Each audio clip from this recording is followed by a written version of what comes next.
Once upon a time, there was a couple named Romeo and Flora who had been dating for several months. They were deeply in love and enjoyed spending time together, but they had noticed that they were having trouble communicating effectively with each other. One day, while they were out on a walk, Flora brought up the topic of communication. She said, "Romeo, I love spending time with you, but I feel like we're not communicating as well as we could be. Sometimes I don't feel like you're really listening to me, and I want to make sure we're on the same page." Romeo was taken aback by Flora's words, but he appreciated her honesty. He thought for a moment and said, "You're right, Flora. I want to communicate better with you too. Let's figure out how to do that." Together, they decided to try an exercise that they had heard about from a friend. The exercise involved taking turns speaking and listening, without interrupting or responding until the other person was finished speaking. They sat down together and Flora went first.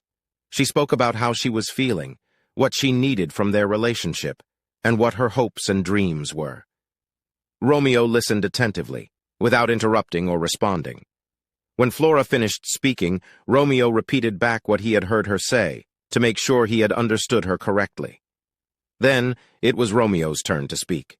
He expressed his feelings and needs, and Flora listened carefully and repeated back what she had heard.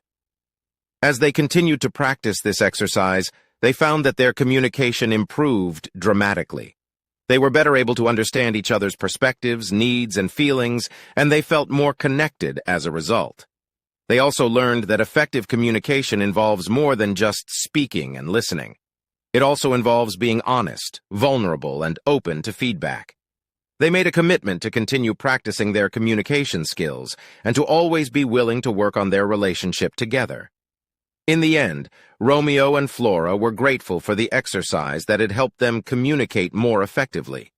They knew that communication would always be a work in progress, but they felt confident that they could overcome any challenge as long as they were willing to listen, speak, and be honest with each other.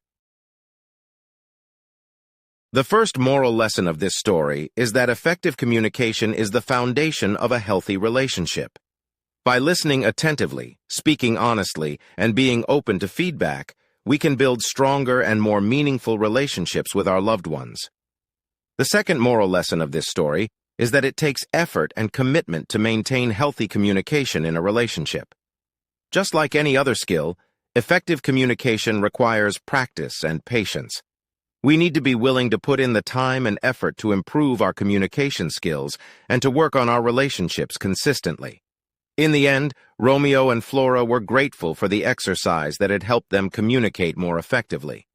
They knew that communication would always be a work in progress, but they felt confident that they could overcome any challenge as long as they were willing to listen, speak, and be honest with each other.